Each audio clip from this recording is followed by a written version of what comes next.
Hello, my name is John. Today we'll be reading The Republican Pouncing Problem by Ben Shapiro on Townhall, February 13th, 2019. In the past few weeks, prominent Democrats have endorsed infanticide, admitted to dressing in blackface, called for an end to fossil fuels, airplanes, and farting cows, and trafficked in open anti-Semitism. None of this is a serious problem for many in the media. For members of the media, the real story is that the Republicans keep pouncing. 2 weeks ago, Virginia Governor Ralph Northam stated in an interview that he favors legislation that would allow women to abort a baby at the point of dilation, and then added that in certain cases in which a baby would be born alive, the baby would be kept comfortable, while parents and doctors decide what to do with it. This seems rather radical. Here was a Washington Post take, as said in a headline: Republicans seize on liberal positions to paint Democrats as radical. The positions you see are actually mainstream. It's just that Republicans seized on them and painted them as radical. Last week, Representative Alexandria Ocasio-Cortez, Democrat, New York, released a Green New Deal backgrounder and FAQ on her website, and her staff sent the 6-page document to a variety of media outlets. The document happens to be fully insane. It calls for America to be carbon emissions free within 10 years without use of nuclear power. It suggests that every building in the country be either replaced or retrofitted. It calls for universal health care, free college education, replacement of airplanes with high-speed trains, replacement of every combustion engine vehicle, government-provided jobs, abolition of farting cows, and best of all, total economic security for anyone unwilling to work. The proposal is so farcical that even Democrats ran from it screaming.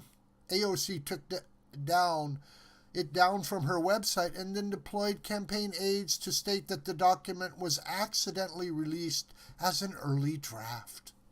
Unsurprisingly, no revised draft has been posted.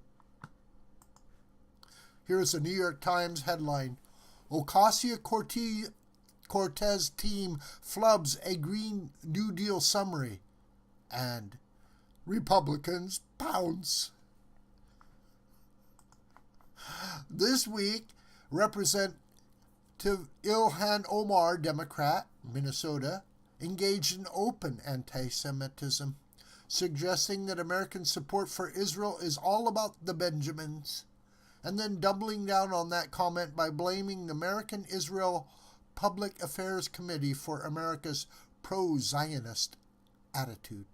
This follows years of overly anti-Semitic content from Omar, as well as from Representative Rashid Tlaib, Democrat, Michigan, who suggested back in January that Americans who like Israel suffer from dual loyalty and forgot which country they represent.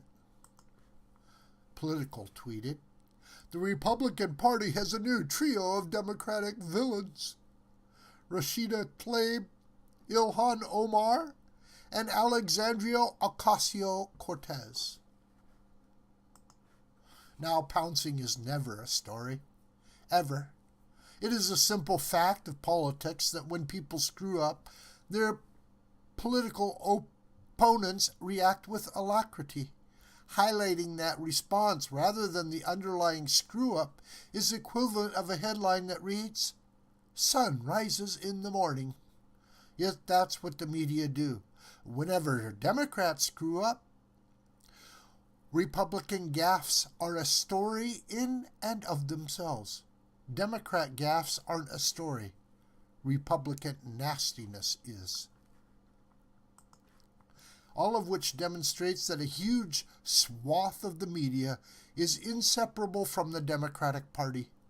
If your first response to Democratic nutjobbery is to get defensive about Republican blowback, You're no longer a journalist. You're merely a hack. You are, as President Trump would put it, fake news. An activist masquerading as a journalist. I suppose this means I'm pouncing on the media, though. This video is a production of the School of the White Crane. Hi, my name is John Brooker. Please subscribe to this YouTube channel. And please share this video with family and friends and on social media. May God richly bless you, my beloved.